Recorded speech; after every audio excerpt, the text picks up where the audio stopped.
Good afternoon, everyone. Thanks for coming along to our talk. So, my name's Kirk Jackson. I'm security lead at Snapper. And good afternoon. So I'm Andy Prow. I'm CEO and founder of Red Shield. We spend our lives helping out vulnerable web apps. So we're here with a slight security focus and hat on today. So today we're going to talk about some Cryptolockers, CEO for DDoS extortion and cyber nasties. So a couple of you may have turned up to our talk yesterday. We focused on Mr. Robot a little bit. So today we're not going to do so much hardcore hacking of things, but we are going to focus on eCorp as a bit of a target again. Yeah, so if you were at the talk yesterday, eCorp, or Evil Corp as it might be known, is a frequent target of affection from the characters in the TV show. And we're going to target them as well, just as a way of stitching our talk together, really. We want to take them down. We want to disrupt them. We want to target people inside the company. We want to ransom them, and we want to embarrass the heck out of them. And so that's what we're going to do today. And just in case anyone hasn't seen Mr. Robot or didn't turn up to our presentation yesterday, just think of eCorp as a large global evil corporation. So what are we going to do to disrupt eCorp? Well, we're going to start off. So in the news this year, there's been, in fact, this week, a huge amount of DDoS attacks. So the internet have hacked things. So interestingly enough, so for those who don't know, DDoS, a distributed denial of service attack. So the victim is being flooded with traffic to try to take them offline. So that's the point of a DDoS. And distributed meaning there's thousands, hundreds of thousands, possibly even millions of machines attacking them from all across the internet. So if you look at the one bit I like, so we had this, we're allowed to use this one. And one of the things I just particularly like, for me, it's the smoke alarm on the ceiling that says, pay me the money, or next time I might let you sleep, so it's going to kill you. And I guess this is actually some of the worrying things about these Internet of Things devices, is that we can take the mickey out of them and we can turn them off and make them Bitcoin for us, but actually doing nefarious things and killing people is slightly towing a line somewhere. So what's been happening recently? Well, there's this security journalist? Researcher, blogger? Called Krebs. He runs Krebs on security.com, does a lot of write-ups of sort of miscreants and naughty people on the internet. And recently he wrote an article basically outing the people that ran a DDoS for hire service called VDoS. Yeah, VDoS, out of Israel. And so Brian Krebs blogs about them and makes a number of DDoS people a little unhappy. So they decide he should be a victim. Yeah, well, they kind of got arrested once he said who they were and where they lived. That's right. Made them a little touch displeased. So we saw really the birth of some of the biggest and kind of the new phase of Internet of Things DDoSes. So we're now in this era of this Internet of Bots. So the big attack on Krebs, so it was just back in September, peaked at 620 gigs. There's a few reports that it might have been up and down. Estimated about 50,000 devices attacked Krebs' website from 164 countries. And what was interesting is that the attacking devices were cameras, VoIP phones, ADSL and Wi-Fi routers, printers, satellite TVs, DVRs, and all of them had a common flaw, which that they're all either built into the firmware and hard-coded into them, default passwords for access. So this was the Mirai botnet. So I'm sure a bunch of you have heard of the Mirai botnet. It is available to download. So we're going to do a little bit of a deep dive, because it's actually one of the first times a lot of us can get to see inside some of the code behind these botnets. Yeah, so the attack on Krebs that took him offline, that was the biggest DDoS that's happened ever. And so it was really these guys flexing their muscles, just showing like, here's the power we've got, here's what we can do. His site was fronted by Akamai, which you probably heard of them. They run a big content distribution platform. And it was actually too much for them to absorb for free, because he wasn't paying. They were giving him pro bono service. And so he had to move his hosting to sit behind Google's service. Yep. So, this kind of thing is scary if it got pointed towards you or eCorp. perhaps that's what we might want to do. Exactly. So if we have a look, so one of the things that Mirai does, first of all, is it infects a device. So your camera, DVR, whatever it is, gets infected. One of the first things it does is says, look, I don't want anyone else to get in and stop me in here now. So it kills SSH, Telnet, HTTP. So anything that you would normally log in and administer it, poof, kill those first. Then it just wants to kill everything else around it. So all the other services that are running, let's kill those. Then what it'll sit do, until it's told what else to do, it will now start scanning the internet for other victims that it can then go and infect. If it finds one, it finds, connects to it, copies itself to it and reinfects it. So that's how the botnet prolificates. Then what happens is for command and control, so CNC, so it'll then sit there and say, hey, do you want me to do anything? And this is where the commands come through to say, yes, we would like you to take out krebsonsecurity.com with this. Cool. And then it has the option, so it's actually got attacks over TCP, UDP, HTTP, and actually GRE. And we don't see too many GRE flooding attacks. So let's have a quick look. Oh, so the code that I'm just about to show you here. So Anna Senpai was the nickname of the hacker, security researcher, whatever you like to call them, who published the code on hack forums. Now, I say the code, so we don't know if it's the code, but it seems to be very realistic and appears to be the code. And also the motives for releasing could be competition. There are motives that say by releasing the code and open sourcing it, it means if you're then caught with the code, you can therefore say it wasn't me that wrote it, it just happens to be a copy I downloaded off the internet. So there's a number of reasons. And then you also have the malware and botnet owners are also in competition. So you could actually, it could well be a competition that's released the code. Yeah, it's crazy. They're actually fighting over the same cameras. And it's turf war. So Mirai kills other botnets and other botnet, yeah. Absolutely. So it's turf war. So as a quick deep dive to the code. So Mirai, if you download the code, 3 components. You've got the bot itself, the command and control, and just a bunch of other tools. Inside the bot, the main components are the killer components, which kills everything else residing on the infected camera or DVR.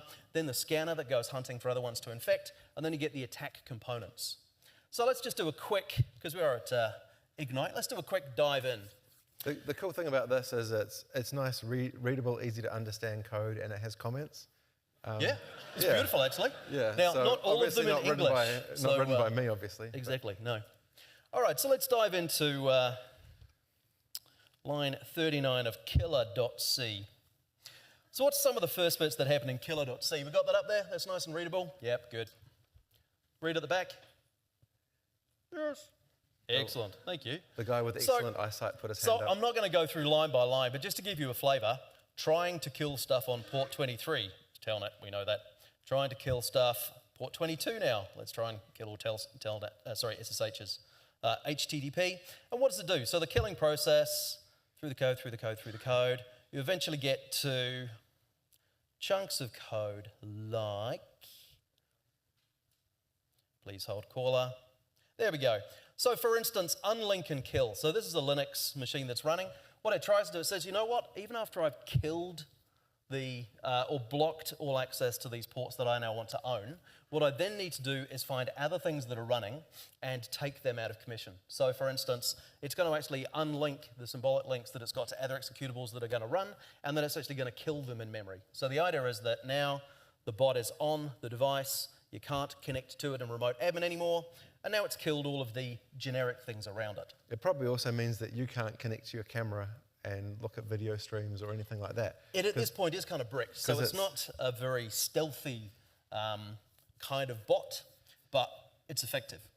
So what's the next thing it tries to do? So it's got your camera. Camera now doesn't work because it's killed all the other processes other than itself. So this is interesting. So king of the hill kind of functionality. So as we were talking about before, so if you scroll down a little bit further, now what it actually does, it says, you know what?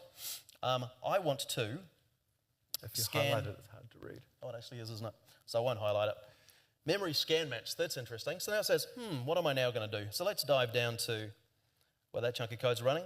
So if you do some research, things like Qbot, UPX, Zollard, there's others, Rayment's one of them, there's an anime, malware. So basically what it's now got is a whole bunch of functions that it's going to try to hunt for the other bits of malware it doesn't like, all the other bots that might be here. So, and it's got a whole bunch of different techniques to remove files and change settings. So it's now very clearly saying, these are my friends that I don't want around me. So that was the first bit. It gets in, locks itself in. Now it wants to scan for other infectors.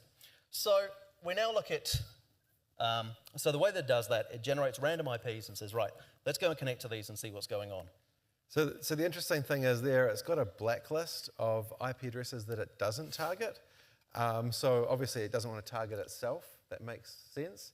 And it doesn't target the US Postal Service or General Electric, which HP. makes less sense. And Internet Assigned Numbers Authority, and the Department of Defense. So these are sort of hard-coded into the botnet places to avoid. There's some theories that the list might have been longer while they were in stealth mode. They didn't want to accidentally infect any people that might be able to discover them. But maybe, these are all sort of US companies and divisions, so maybe that points to them not being a US attacker. Indeed. So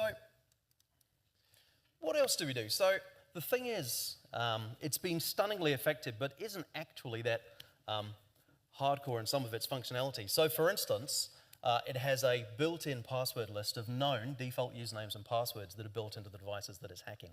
And some of these can be changed on the devices, some of them are actually built into the firmware. So a lot of these devices, you cannot actually change these passwords. So where's this sitting? So let's have a quick look at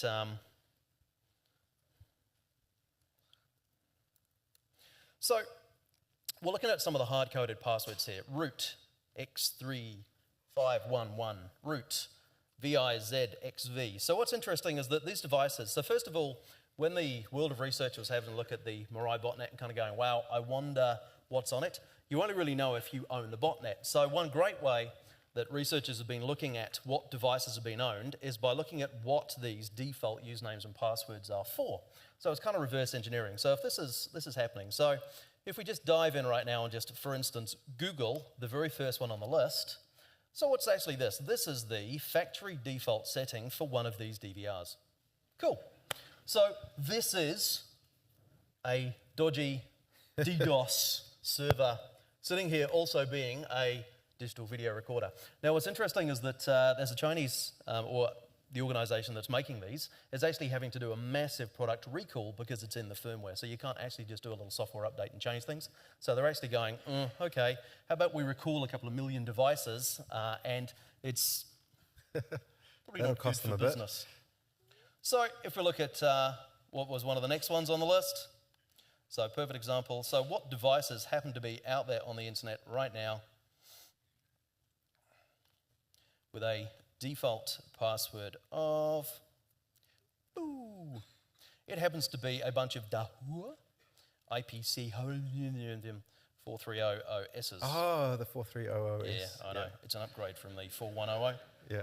By far. So what are these little babies? Ooh, they look like DDoS machines. So, you just got a bunch of, security cameras kind of going, yeah, I'm bored today. I don't want to record cars. I think I'll go and hack everyone. Brian Krebs.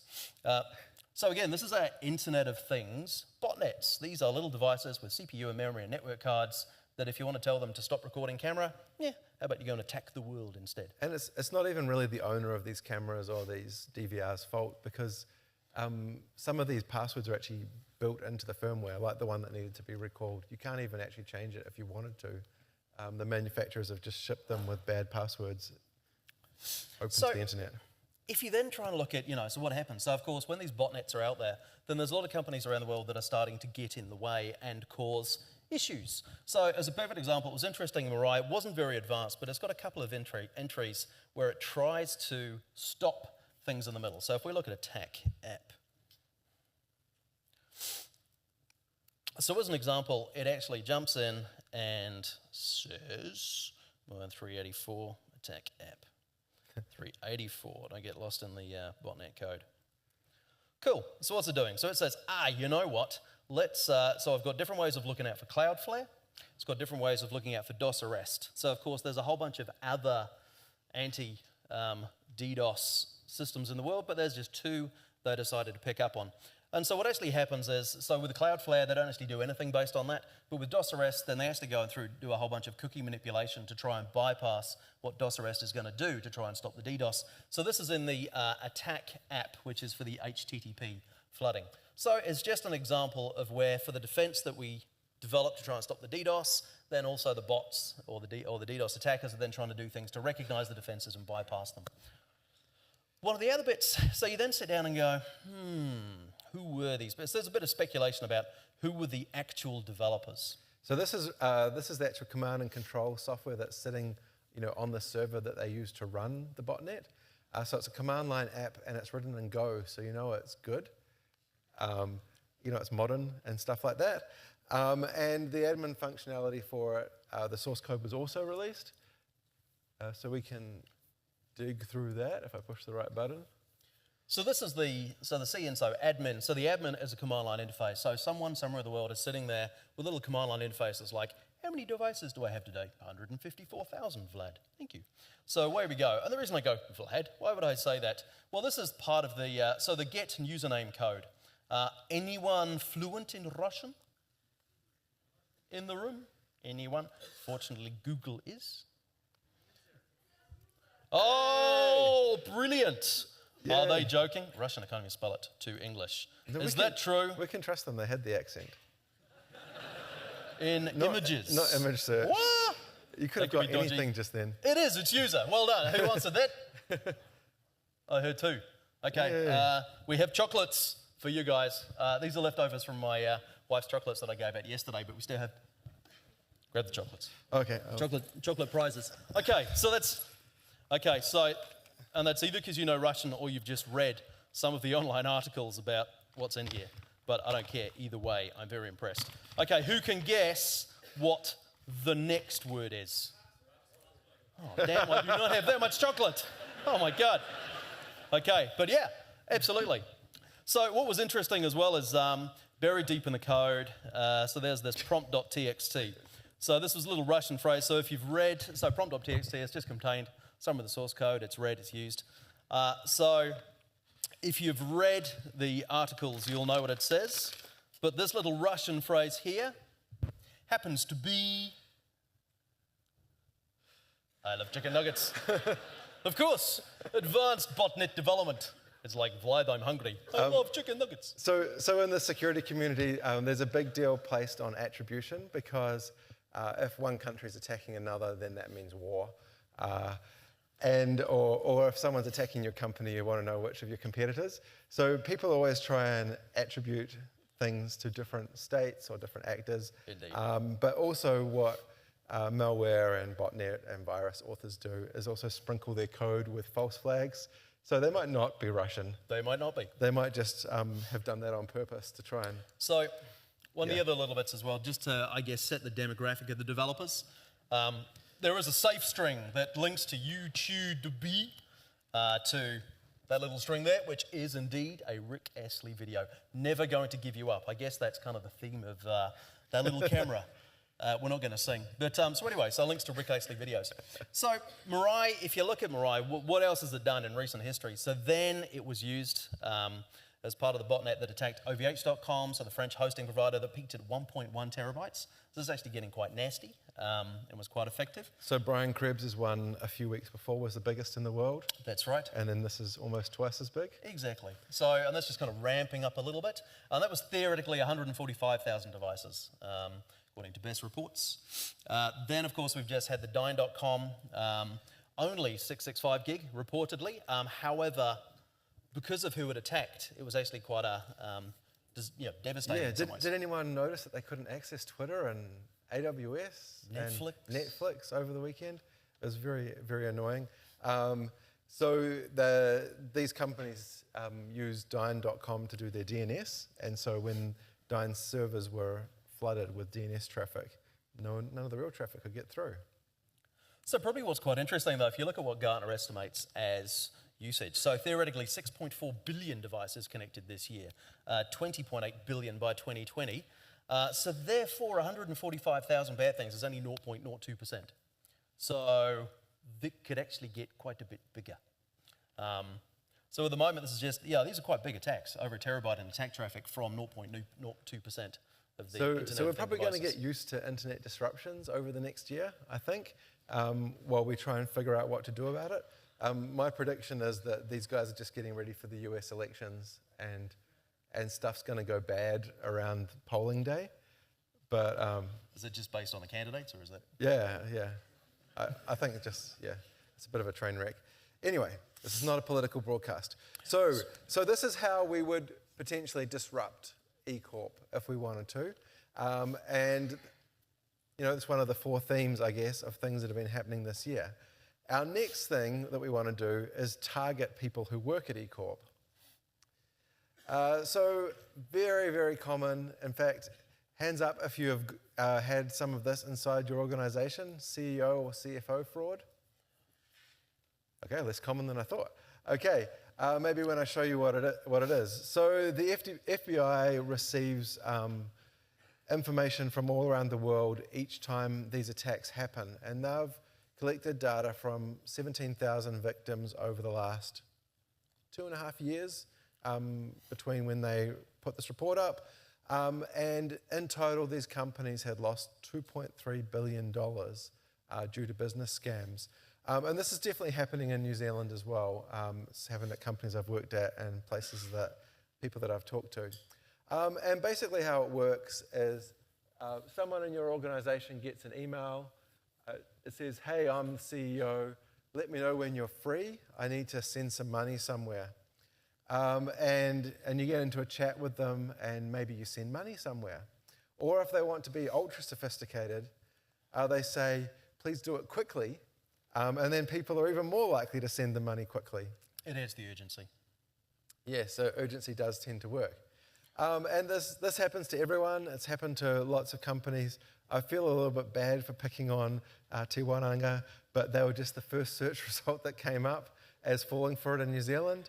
And so, as an example, so this was last December. The finance director at Te Wangana, o Aotearoa, she transferred $118,000 overseas, then sent a CEO a message saying, hey, I've done that for you. And he replied with, huh? And launched an investigation and managed to freeze the funds before they got to the attacker. But unfortunately, she had to leave the company due to family commitments. which I think is a bit rough. Yeah. So these things happen in all sorts of companies. We'll talk about how they work in a sec. The Department of Internal Affairs, you might have dealt with the anti-spam unit. If you want some info sheets to share around your company, they've got some there. There's also plenty of information on the internet if you want other information. And DIA has got some red flags to watch out for. So most people in the general course of the day don't get emails from the CEO asking them to transfer money. The thing is, if you do get an email from the CEO, you kind of panic and go, oh, I better do something about it. And the emails will often be brief because the CEO is on holiday or in a hurry, or they're on their iPhone or something like that. Often the email address will be wrong. So it might be kirkjackson@gmail.com instead of @snapper. Yep. And I guess one of the things that's happening is, so SMEs often get picked up by this, but we've actually seen quite a few where it's also the lawyers and the accountants externally responding to fake emails as well. So we were just in the UK. One of our clients there had just been compromised with millions of pounds, high net worth individual. So the lawyer was emailed, can you please transfer, £500,000 for this new property I'm going to buy? So the lawyer actually sets it up and does it, but the accountant notices that the particular account runs dry, emails actually back to the compromised account that says, so they didn't even realize they were mailing back not Kirk with his millions, but, dodgy scammer guy, emails dodgy scammer, the account's now out of money, would you like it topped up? So dodgy scammer's like, yeah, sure. At which point they then transfer another £1.5 million. So what was interesting, and this was basically lawyers, acting on, and it was emergency, I'm away on holiday, I need you to do this quickly, and it looks legit, so away they go. And I guess this is just, people trusting email is probably the biggest flaw that we've got here. Yeah, so, this is not a super technical demo, but I'll show you some tools. So Philip Price, he's the CEO of eCorp. He's kind of a dick, if you've seen the show, but we're going to impersonate him. Yeah, just a little bit. So we've got two people. This talk was a lot cheaper than yesterday's talk. Cost 25 cents a month to rent mailboxes in this online provider. But don't you get 2 months free? Yeah, you get 2 months free, so I managed to save $1 as long as I remember to cancel within 2 months. So on the left, we have Joseph Green. So Joseph Green at ecorp.online. Joseph is a middle manager at eCorp. In fact, he was the guy whose computer got a USB rubber duck yesterday. Philip Price doesn't really email him much except for sending all hands meetings requests. On the right, we have the Matrix theme, and this is just our attacker on a different email domain. So normal stuff. It's email. You probably used it, but just to make it completely clear, email is completely untrustworthy. So even though this domain name is fsociety.host, I can edit it and put any name I want when I send emails, and I can say, hey Joseph, urgent, send money now. What's he going to be doing?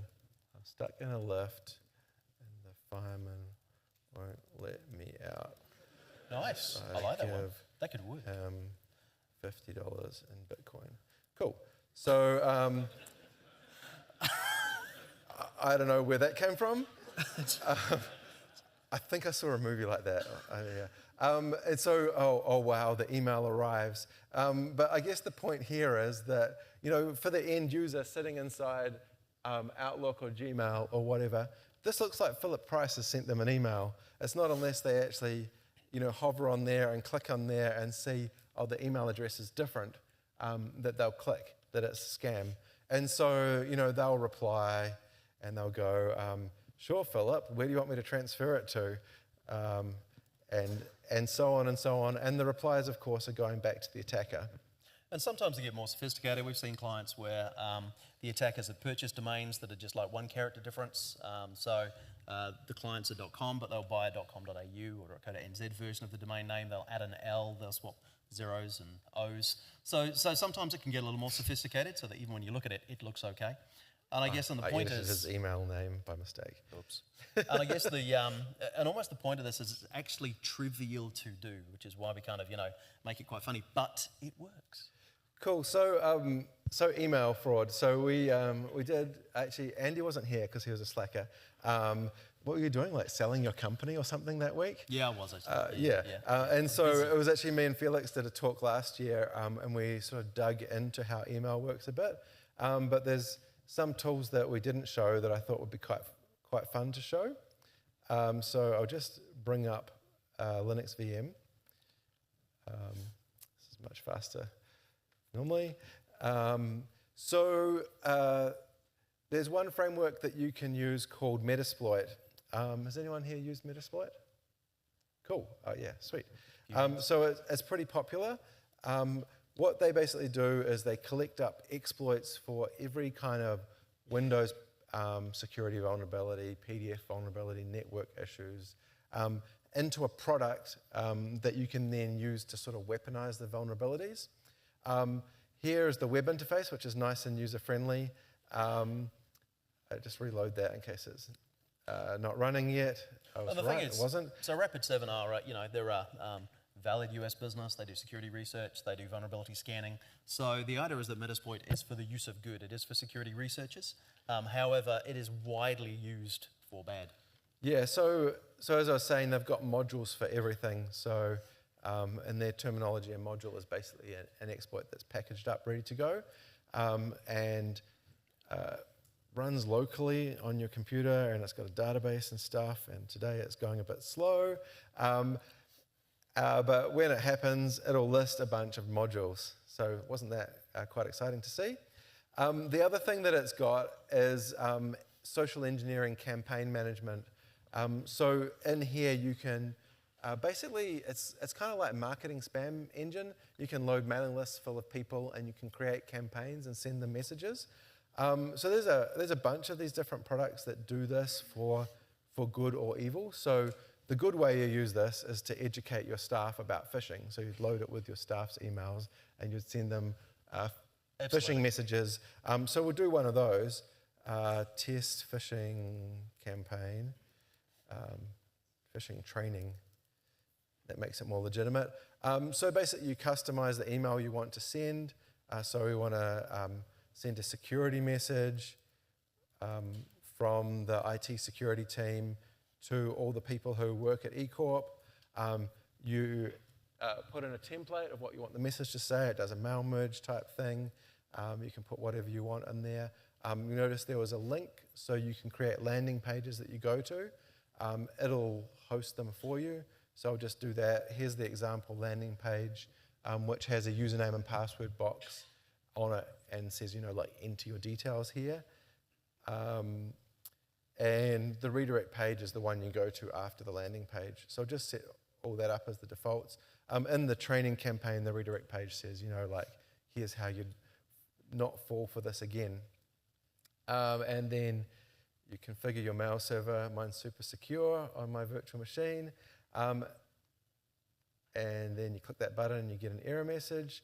And then you click that one and you get an error message. And then eventually the campaign starts. Yeah, let's try that. Cool. Thanks, anonymous person from the audience. So what that now does is it keeps track of all the recipients that you've sent to and gives you some percentages of how many people have opened the email, how many people have clicked on the link, and how many people have logged in. So if we're lucky, Chocolate for that email may have turned up. Demo fixer. If we're unlucky, it might have gone into the spam bin because my IP address changed from the hotel to here, so it's more spammy here. Yep, thought that might happen. So, here's the email gone into Joseph's inbox. Normally it wouldn't go into the spam box, so let's just pretend it didn't. Yeah, see, it was fine. So that image down the bottom there is the tracking image that tracks whether you've opened it and viewed it or not.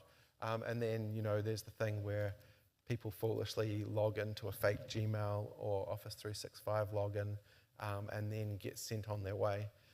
So it's really, I guess the summary of this section is, there's tools for doing this, for good or evil. The other thing that's kind of nice about SET, and I wanted to fold this into our Mr. Robot talk, the nice thing about Metasploit I wanted to fold into our Mr. Robot talk is the social engineer toolkit. We didn't have a chance. They use this on the TV show, but it's a real thing. It's basically a wrapper around a Metasploit and a bunch of other tools to help you socially engineer people. So there's a bunch of different attacks you can do. SMS spoofing, I tried really hard to get that working, but Vodafone and 2 Degrees block it. Damn them. PowerShell attacks, spear phishing, email attacks. It can use Metasploit to generate malicious payloads that then connect back to your web server if you enter an IP address. So you can, make a PDF that exploits this issue using your own PDF that has some content in it, and then wrap the payload inside it. And then once someone opens that PDF in an unpatched version of Windows or an unpatched Acrobat, that code runs. Cool. So that was our demo. That's kind of how easy it is to impersonate a CEO. And Exactly. Once you've done that, how easy it is to get them to run code. There are some defenses.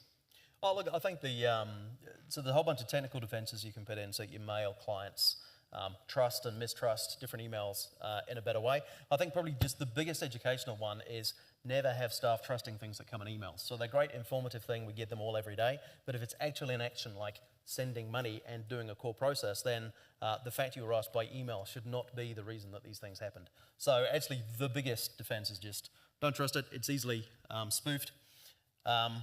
You can put some technical things in front.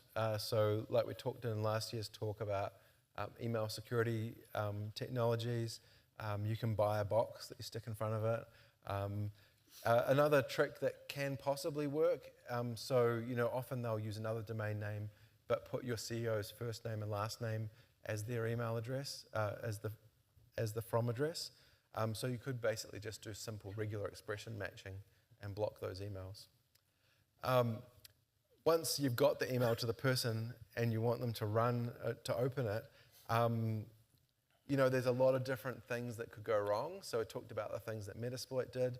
I wanted to point out some material that you could potentially use for training that's been collected by John from Microsoft. I forgot his last name again. Lambert, cool. Okay, we remembered it. It's on the screen, that's why you remembered. Yeah, cool. Yesterday it wasn't on the screen. What he's collected up is a bunch of screenshots of different Office macros. So this is when you get a Word document. By default, Word now doesn't run macros. And so they want to try and trick your end user into running a macro on your Word document. So here's some examples of the ways they try and trick you. Oh, the spreadsheet's not visible, so you need to enable content in order to make it visible. Or you're using an older version of Office. If you enable macros, you'll be able to see this document.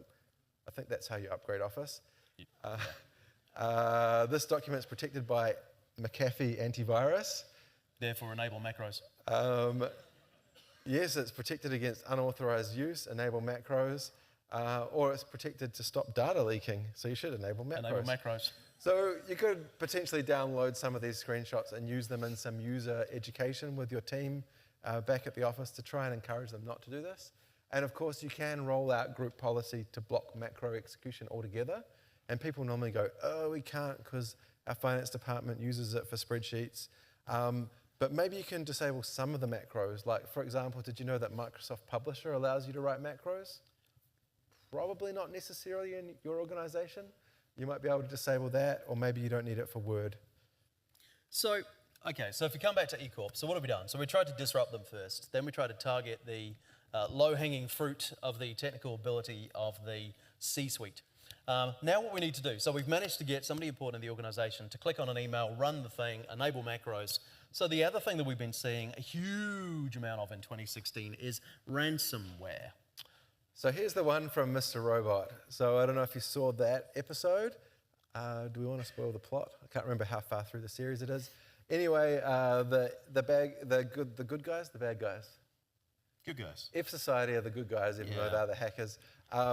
They encrypt the files on all the computers in the banks and demand a $5 million ransom.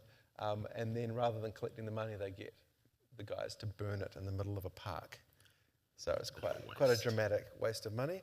There's some other ransomware screenshots also if you want to use them in user education. So what is ransomware?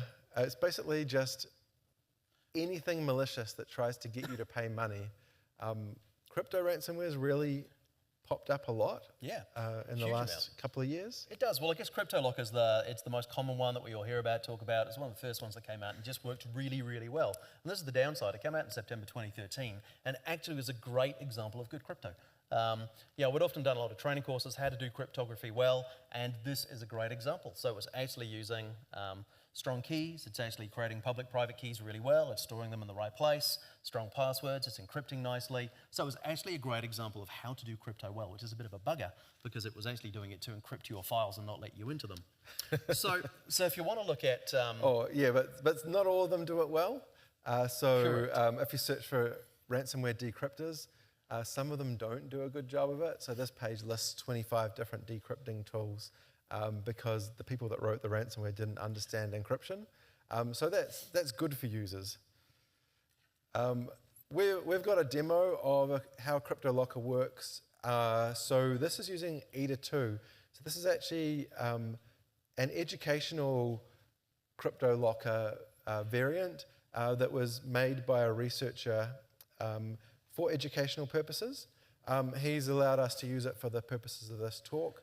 We'll talk about why that was nice of him in a minute. So how does this work?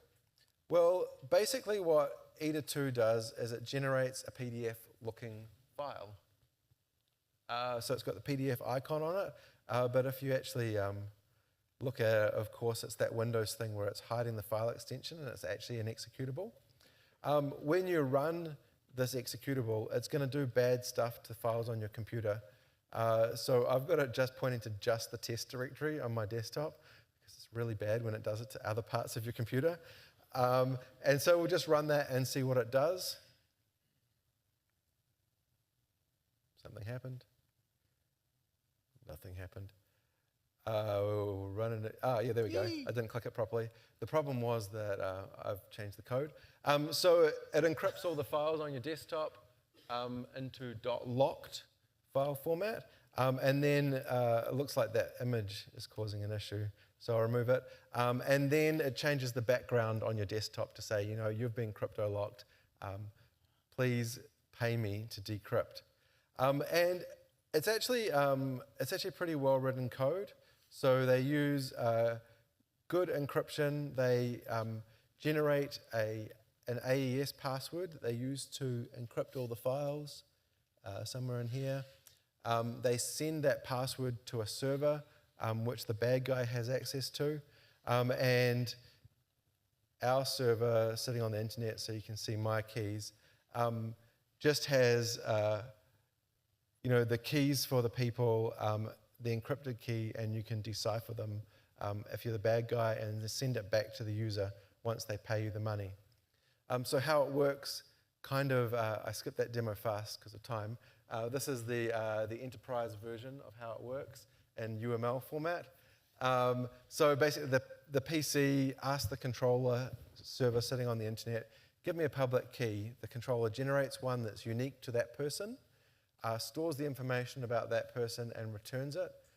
The user's computer encrypts all the files on their computer and then sends a password to the server, and then it throws it away. So there's nothing left on this PC that can decrypt the files. Only the controller site has it.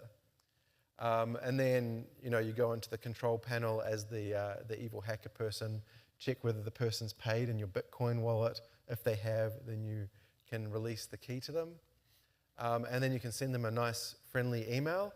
And it turns out that these ransom operators are actually really friendly in their emails, and they are quite honest. So if you pay them, often they will actually let you decrypt your files, which is nice. I guess their business model depends on it. Absolutely. Yeah, and they provide good customer service. And ironically enough, some of the reports you read are that the most time spent by these guys and girls in their 24/7 support is in fact on just how to use Bitcoin, funnily enough, because that's where people get most stuck. They're kind of like, well, now what do? I don't have a wallet. How do I actually pay them some money? Can I just get some cash? So most of the time is actually spent in extracting the cash, and this is how you can create a Bitcoin wallet. This is how you can pay us. And there's been quite a few reports of people contacting and saying, look, $500 is too much.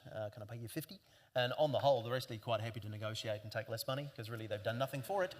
So money for nothing. So they have a great business model. I mean, it's basically money for nothing.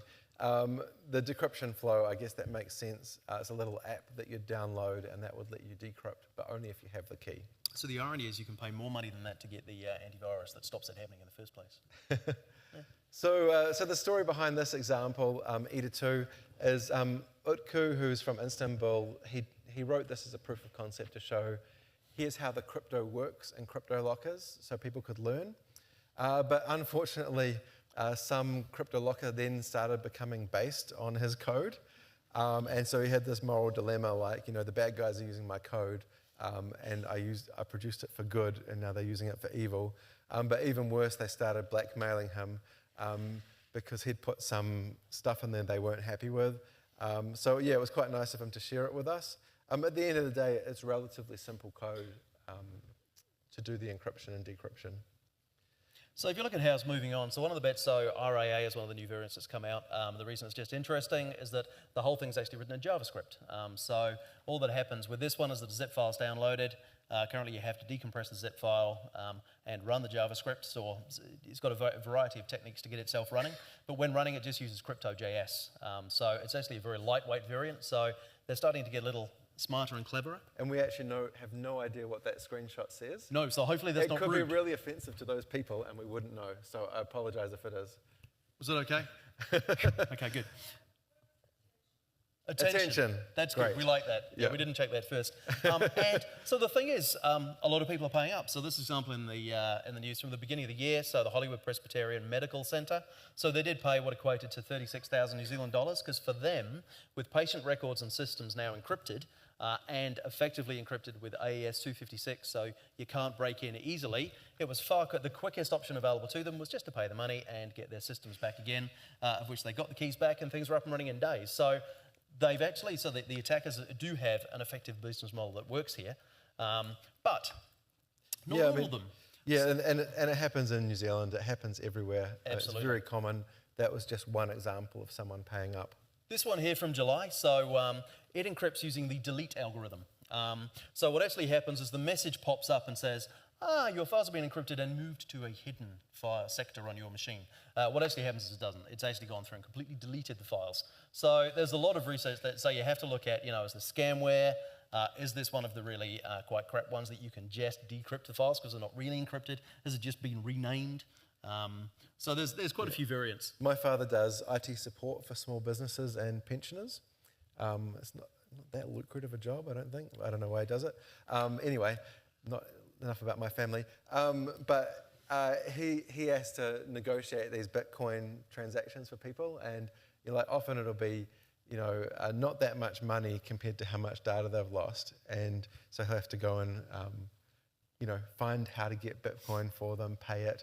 And it feels wrong paying it as well, because you shouldn't give in to terrorists, but exactly that's what you do. And I think one of the things that's just made it so easy for them to do these days is Bitcoin. With the cryptocurrencies, it is really easy for them to get hold of money. It's decentralized, it's difficult to track. You can't exactly freeze the assets very easily. So it's not like just closing someone's PayPal account or freezing their bank account. Once the Bitcoin transaction is sent, there's nothing any law enforcement can do to stop it. Indeedy. So it's part of the new world that we're just getting used to. Yeah, cryptocurrency has enabled ransomware, I guess. So if we were attacking Evil Corp, or I guess as they did in the TV show, they ransomed them because getting the bank up and running was more important than paying the $5 million. Yes. So yeah, we'd do that. Of course. So the last of our attacks against them is something else that's been happening a lot this year. And it's embarrassing. Embarrassing companies, embarrassing people. And it's no surprise that this is to do with the US election, because everything is embarrassing to do with the US election. And Julian Assange has been busy, even though his internet did recently get cut off. It did. For being a naughty boy. He has to sit under the stairs in the Ecuadorian embassy. But it kind of it became more popular when Anonymous were around in 2011.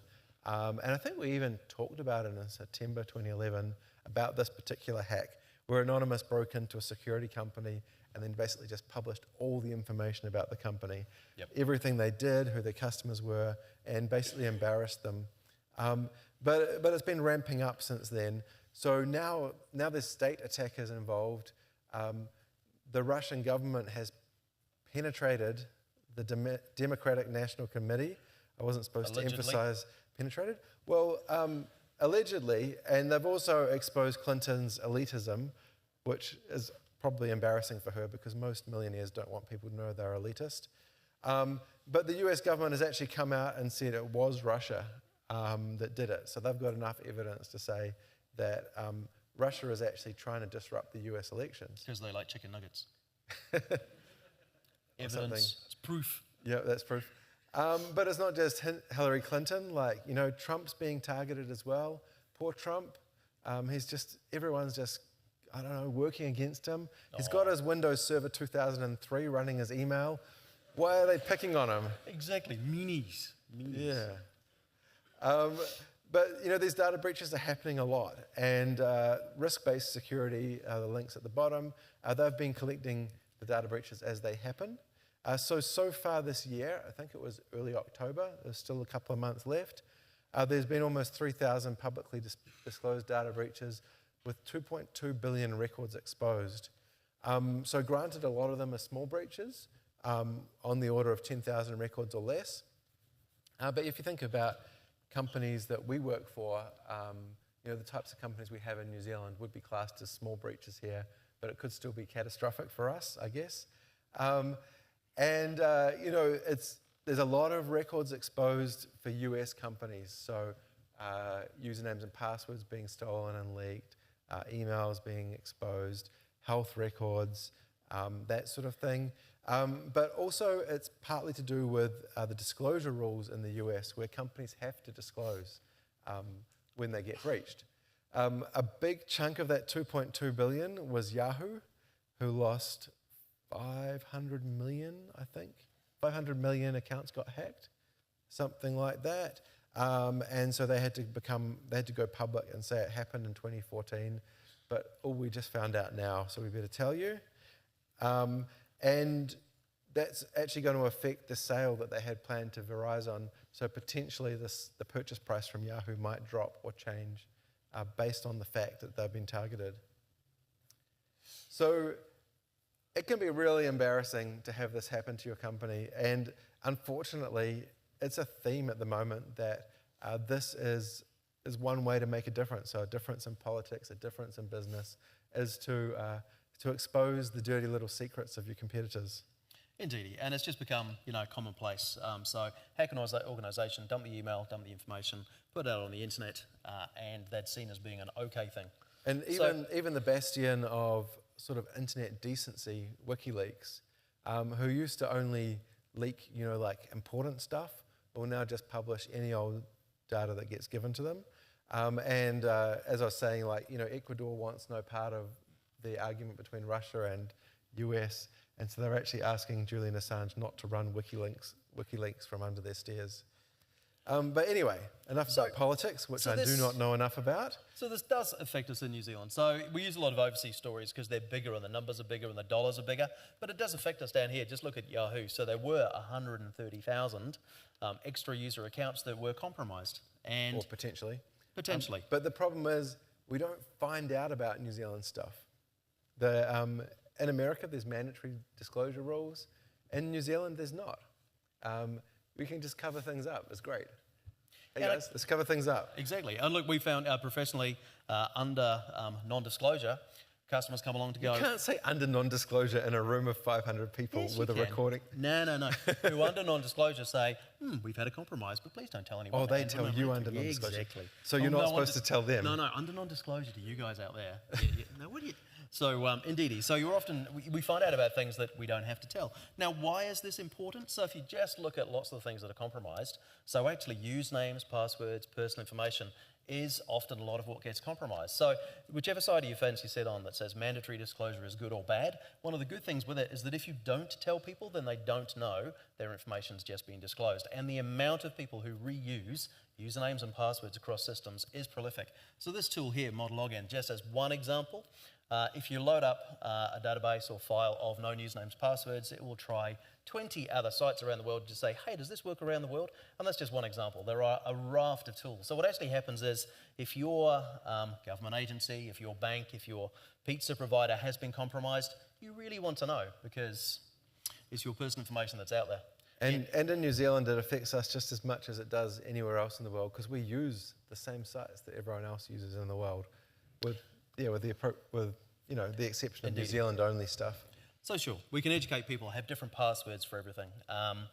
But I guess more importantly, it's just the knowledge to know if you've been breached. So if we have a look at... And tell your customers. I mean, you don't have to tell your customers, but if they don't know, then you're doing them a disservice and it might come back to bite you. So if you look at trends around the world that we often catch up with, so let's just jump over to Europe for a minute. So TalkTalk. TalkTalk is a phone company over in the UK.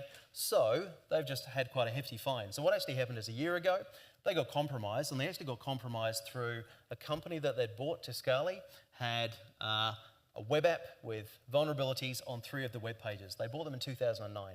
So since 2009, the web app that they now owned was vulnerable. It got compromised. It was about 150,000 customer records, about 15,000 credit card details got compromised. And so the Privacy Office over in the UK said, fair enough, we'll fine you 400,000 quid because you should have done better. So the fine was basically to say, you've now run for 7 years owning a web app that you bought as part of a merger and acquisition, and you didn't even bother scanning it for security flaws, so therefore you were negligent enough. So that's around 680,000 bucks, I think, but the pound's kind of doing this all the time, so it's quite hard to know. So that's cool. So that's what they were doing, and that's because currently they can fine up to half a billion, so 500 million pounds. But So even though the UK is Half leaving... a million or half a billion? Half a billion, 500 million. They can fine up to? Yep. Wow. So what they... However, where that's... Was it 500,000? Which one? Eeny, meeny, miny, mo. No, it's only 500,000 at the moment, isn't it? My bad. 500,000. Scrub that last one. £500,000 is what they can go up to. Because in 2018, so the new rules is that they can fine up to 4% of an organisation's global revenue. So the number changes quite a bit. So the estimates are at the moment that it's going to be around a 90-fold increase in the fines. And so the point here is that if you as an organisation get fined, and the UK say it's going to keep up with the EU laws even with Brexit.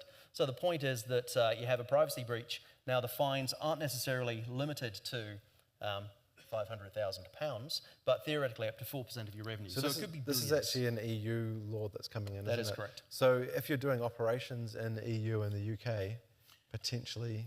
You need to be wary. Does it cover you or not? And I guess this is just an example. So what the behaviour that this breeds is that people are going to spend a lot more time and money fixing broken things because all of a sudden it becomes quite important.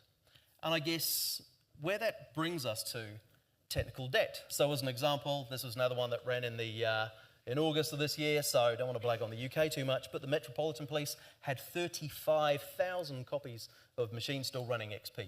So they've cleaned up the act quite a bit. But we're much better in New Zealand. Yeah. I bet if I ask this question, no one will put their hand up. How many people in this room have a copy of Windows XP running somewhere in their company? Oh, damn, I was wrong. As core production servers processing all of the... Yeah. So again, and the thing is, and so as security researchers and professionals, we take the mickey and kind of go, what are you doing? It was released in 2001. Why, it's being... So end of life so many times. End of life, and then end of that life, and then end of that life. That is like, really, it's end of life. But you got the likes of the Met Police going, can we just have 7,000 copies of something new? And this hits, I guess, the business reality that we often have. And so the thing is, we kind of go, why aren't you running the new shiny things? But, so this here is the graph from IBM X-Force, just saying, look, this is the number of vulnerabilities that we are expecting to be rising. So it's on an exponential curve of the vulnerabilities coming out into the world. If we overlaid that with an annual release cycle, so let's say whatever the system you're running, you're releasing it on an annual basis, it's quite simple to have a look at that vulnerability exposure. The vulnerability exposure is, on my annual release cycle, I've got 365 days of all the new things that come out that I don't know about, that my system doesn't know about. But as we know, releases get delayed 3 months, 6 months. So every delay increases our vulnerability exposure. So we sit down in front of a decent enterprise and they're saying, look, we release our banking app. So the day it's released, it's perfect. It's one of the first ones we've ever seen that passed the pen test. It didn't have a single vulnerability. But that's awesome. However, as time goes on, it ages. And so its vulnerability exposure increases. We update it after 6 months, but every time you update it, similar deal. But then what happens in an enterprise? You've got many apps. But then again, you've also got not just the big shiny thing on the internet with all the devs that are looking after it. You've got all of the old things that actually no one looks after anymore. The finance app, the HR app. There's a supplier portal, but that's not the customer portal, so it doesn't matter. So these are the things that actually no one really looks after. And these things were never even up to spec when they went live, let alone all the technical debt that's being accrued. Then we did an M&A last year, and we've actually got a whole bunch of other customer portals, HR, finance apps. So when we sit down in front of an enterprise, often they'll go, we kind of look after about 10% of the apps properly, and the rest are just like old things that are just getting compromised. And so this isn't a technical problem. This is when CEOs are sitting across the table going, look, it's budget. The lawyers are arguing over whose problem it is. Is this a change request or a bug fix in this particular application? I've got a headcount freeze. I can't even hire people to fix that problem, let alone, or it's outside of maintenance, third-party code, or, well, again, we bought that problem, or it's a zombie. It's an app. We can't kill it. It won't die. It's the living dead. We tried to turn it off, but people then whinge, so we've left it online. Yes, it's on the internet, but what do you do? So... Windows 98 is a great web server, so just leave it running. Exactly.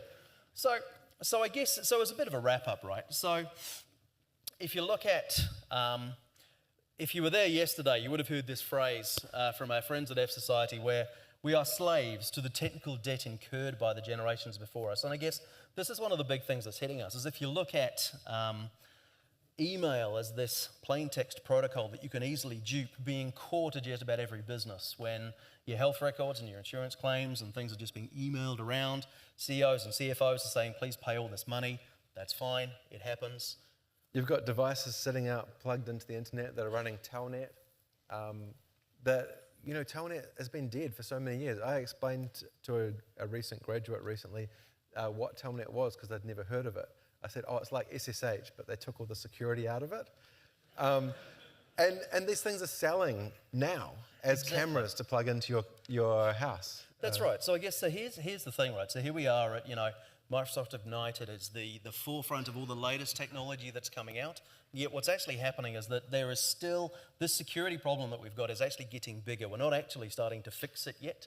It's still getting bigger as a problem. And so why? So as Kirk said, all of the devices on that list owned by Mirai are still for sale today. So there's still more and more and more of them being bought. This isn't a problem of 10-year-old devices. These are 2016 devices that still have Telnet enabled with default usernames and passwords built into the firmware. Mirai was 0.02% of the Internet of Thing devices. Yeah, so I guess it's kind of ending on a bit of a sad note. No, it's not. But what this year has shown us, this year of security issues, is that things aren't getting better, things are getting worse, and the things that are getting worse at a scale that we're just not ready for. Like no one predicted that Bitcoin would make ransomware so profitable.